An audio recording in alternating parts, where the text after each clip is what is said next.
Hey guys, and welcome to my Glacor guide, and in this guide I'm going to be showing you the fastest way of killing them, and the XP rates and everything else, so you guys can kill Glacors if you are wondering how to kill it. So first off, before I get actually into the guide, here are the stats of Glacors, like its combat level, life points, weakness, and experience. So yes, it is weak to fire spells, so if you're doing magic, which you should be, use this fire spell. And the experience is really good, 4,000. That includes HP experience, but you also get to kill the minions it spawns, the glacytes, and those give you a decent amount of experiences too. So definitely experience is really good here, 600k per hour. So I would definitely do this for mage experience.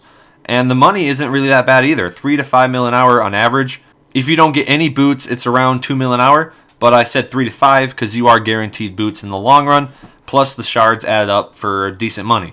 For the charm rates, you also have to consider the fact that you get 3 per drop. So you basically get, in the long run, let's say you get 1,000 kills, you should get around 1,000 crimsons and 1,000 blues. So it's about 1 blue and 1 crimson per kill. So it's really, really good charms here. And I would definitely do this for 99 summoning and like 99 mage kind of thing, if you guys are needing that. So now let's go into the requirements and the recommended stats and everything for Glacors. The only real requirement you need for fighting Glacors is to have Ritual of the Mahjarrat quest done. It is the sequel to While Guthix Sleeps, and it's not that hard to do, honestly. Like, it has a lot of quest requirements. Like, you have to do basically all the quests in the game, other than the ones that came out after it. But honestly, it's worth it. It is worth it. If you guys are really far from that requirement, I would definitely work on it. Because Glacors, as you maybe have seen in my loot video, are very, very worth it. So don't worry about that requirement. I would just go do it if you don't have it. Obviously, high combat really helps. And for the recommended stats, these aren't requirements, but they are recommended by me. And 92 prayer is really, really awesome to have here. If you don't have it, don't fret. You're not going to fail or anything. It's just you will have a harder time killing the Glacors. But if anything, you can just do Glacors until you get money for 92 prayer. And obviously 95 is even better because then you can use the Torment prayer. It's pretty much the turmoil for mage, but it isn't needed.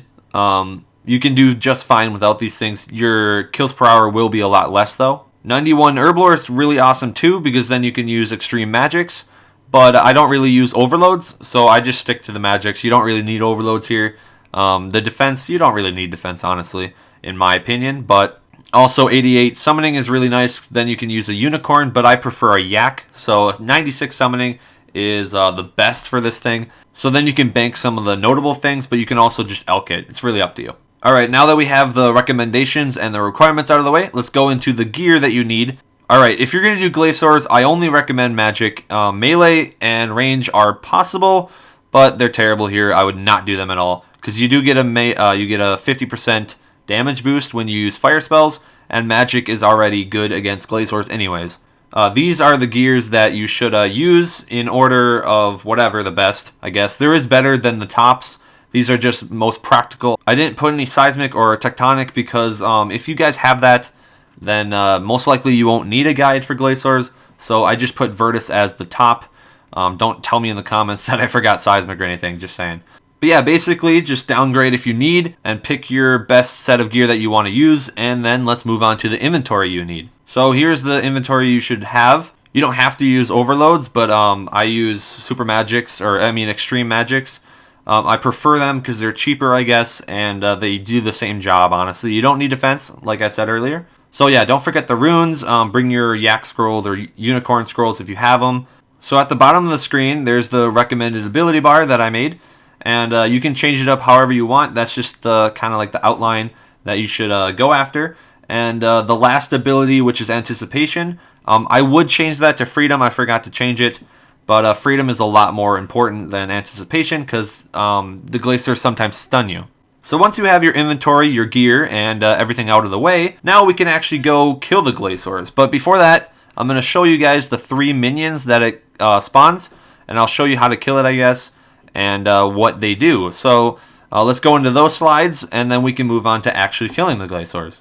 So for the first of 3 glacytes, this is the sapping glacyte, and its special ability is it drains prayer, and I would kill it first. The word on the bottom left of the screen, first, whatever, will be the order of you killing them when they spawn. They spawn at half HP of the Glacor, so yeah. So this one drains your prayer. It's really, really easy to kill. It's the easiest one to kill. It has really, really bad defense. And I just kill this one first because I don't want it to drain my prayer as much. So yeah. Also, as a side note, the last glacyte you kill, the Glacor will have that ability. So that's why you don't want the drains prayer one, because then it drains prayer like immensely. And then the second one, you'll see why.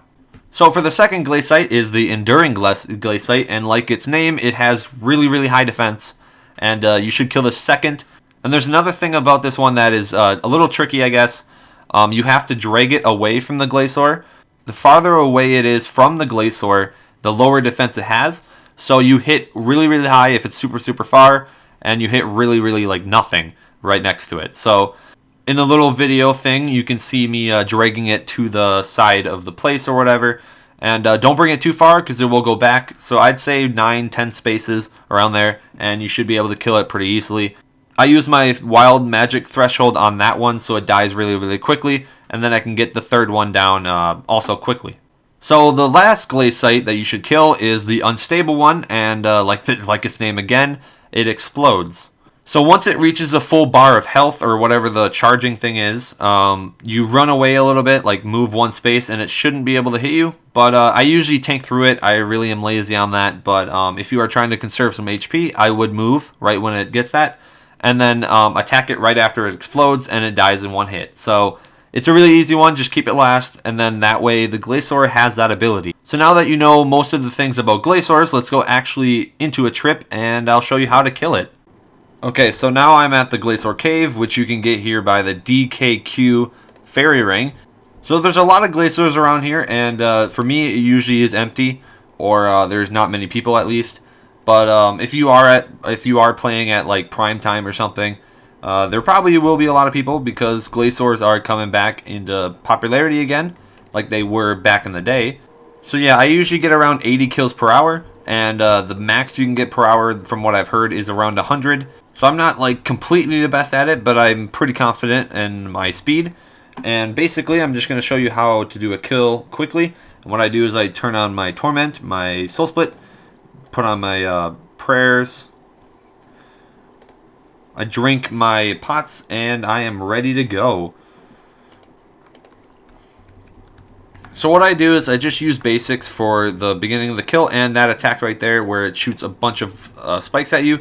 Move out of the way because it will stun you and hit actually a pretty decent amount of damage. So now the glacytes are spawned, and what I do is I use the chain ability, whatever it's called, chain. I use chain ability, I guess it's called, to bring all the glacytes towards me.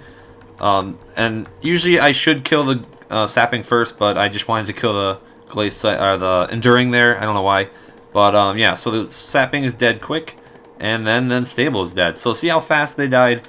It is really fast. So right when you're done with the glacytes, I usually do a threshold, which I use asphyxiate because it usually kills it in one hit of the asphyxiate thing. But it didn't kill it there, but oh well.